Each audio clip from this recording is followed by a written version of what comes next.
Hi everyone and welcome to this review. Today we're going to be looking at the Fansproject Causality Crossfire CA-12 Last Chance. Now this guy is the not Deadend, and the packaging is standard for this set of not Stunticons. So nice picture there on the side, and on the back we got him in a few poses and stuff. And these, I think this is actually the only guy who can actually store his weapon. Here you have it stored on his back when he's in robot mode, so that's pretty cool. Same picture on there. Nice little cartoon version of him on the top, and then at the bottom we got warnings and stuff, and 16 and over and stuff there. So overall, very nice packaging. I do like the Fansproject boxes, so I'll put that to one side, and I'll just show you exactly what comes in the box.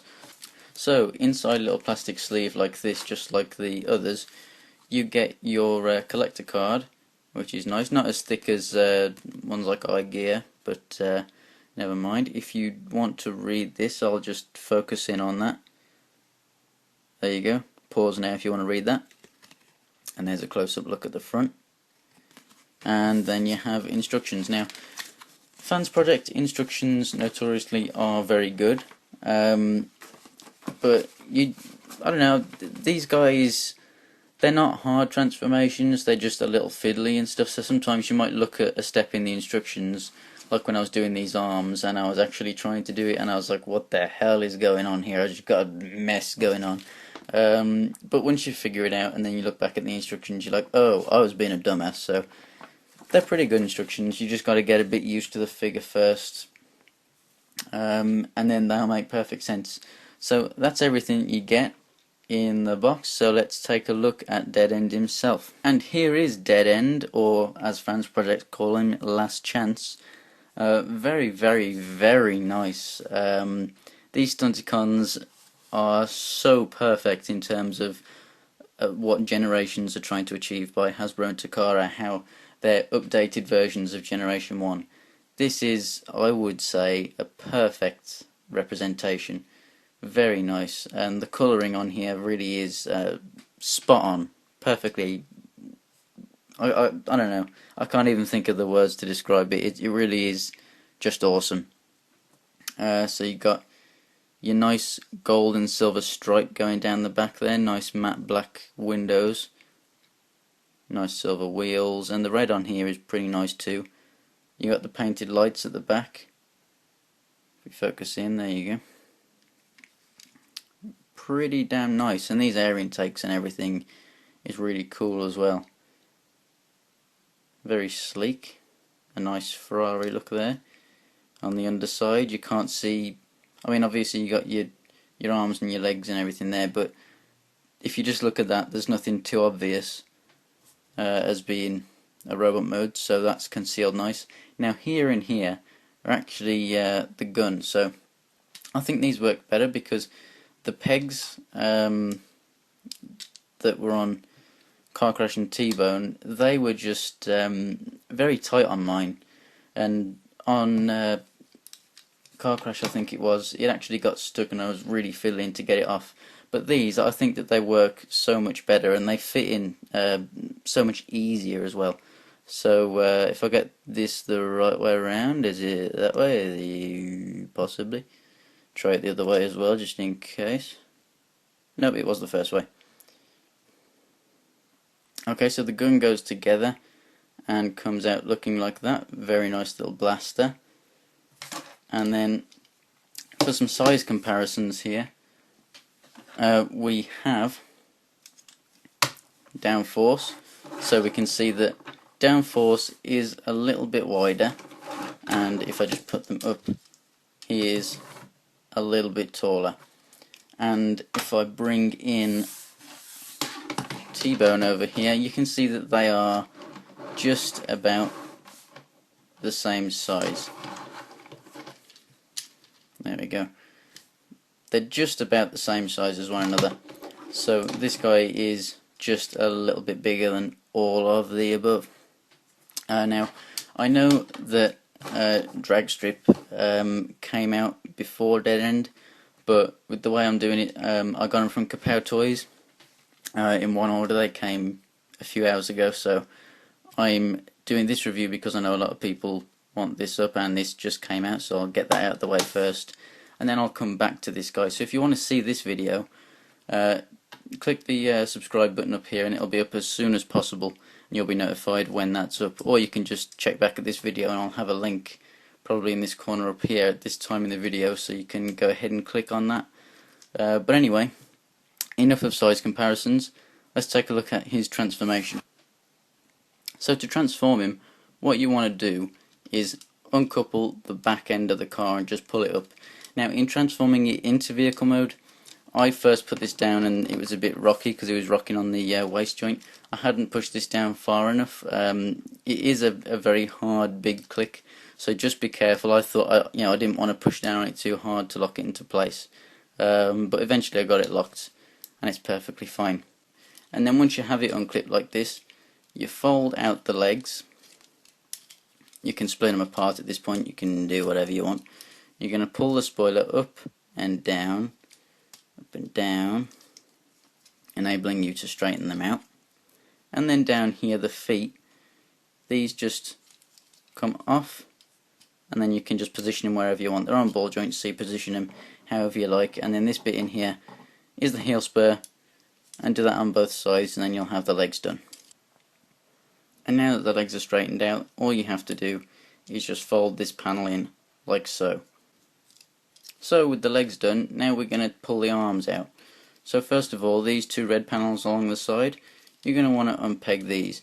Now when you're transforming them into vehicle mode, once you've pegged them in, this one I saw on Bolt Matrix review, when he was putting it on, he said that some of it, like especially this one, doesn't quite go in.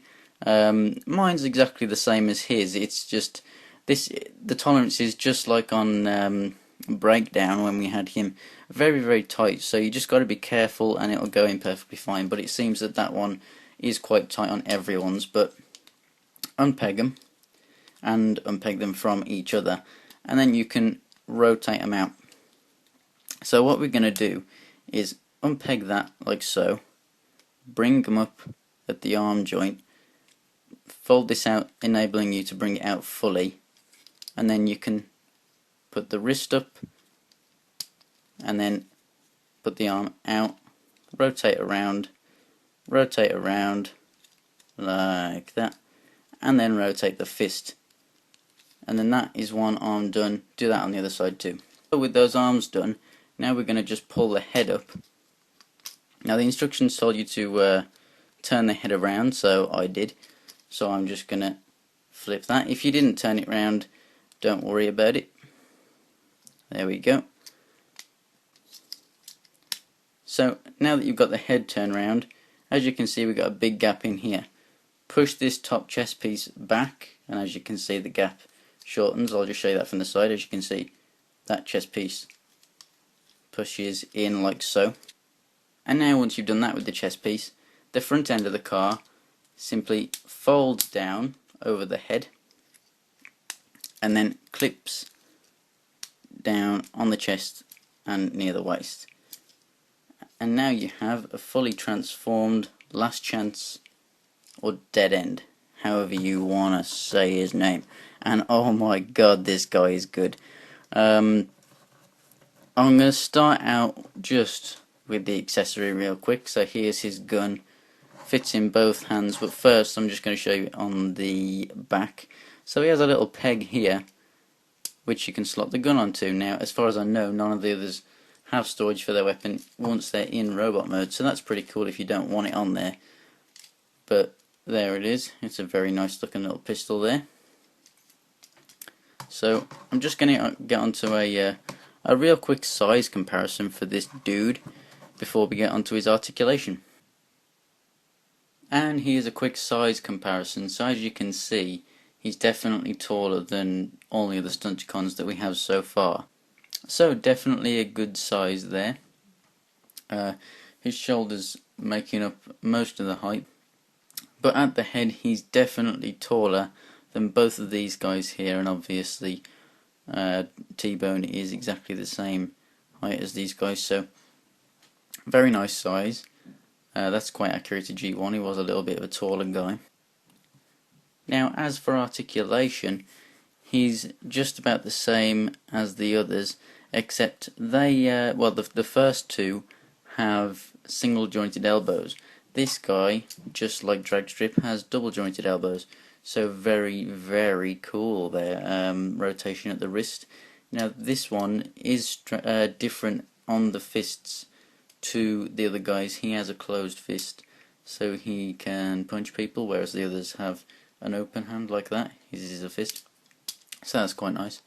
Head is, on mine it's a little stiff to rotate, but it does rotate, and it can look up and down just a tad like so, so that's okay. And let's just focus in here and get a nice close-up of that face.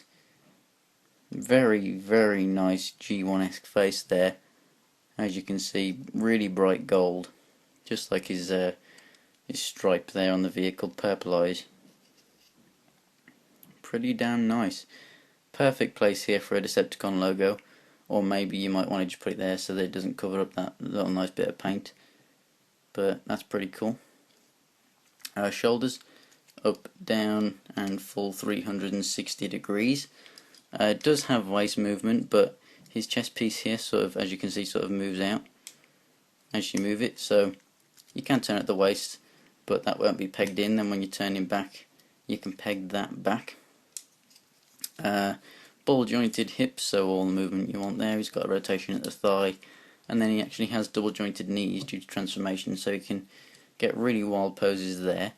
And then the feet as well, these are on ball joints, so they can go all over the place, as well as having these massive heel spurs, meaning that he can get into really, really nice wide stances, and you know he's going to be perfectly stable on top of a shelf or something. If you don't have him inside a cabinet, he's not going to fall off. You don't have to worry about him. But we all know that pretty much everyone who's getting these is getting them for Intimidator, the not Menacer. And he obviously forms the arm. Now I'm not going to show you that, just like I didn't show the others, because I'll show it in the Menacer video when we do eventually get that. So recommendations, definitely pick this guy up. I would say that all of these guys are perfect as just a one-off toy, so if you don't want to get the whole set, if you're just buying it for one figure, I'd say that they're perfectly fine just for the one. None of these is a weak link so far. Hopefully Motormaster's going to deliver even more than these guys. So that has been the Homerino Collectibles review of Deadend, and I will see you in the next review when I do Dragstrip. I know that they came in the other order, but as I mentioned earlier, got them at the same time, so I'm just getting this guy out first. So I hope you enjoyed your look at Deadend there, and I'll see you next time, guys. Thanks for watching. Please subscribe. Give me help by sharing the video or liking, commenting any questions or anything, and I'll answer as best as I can. So I'll see you next time.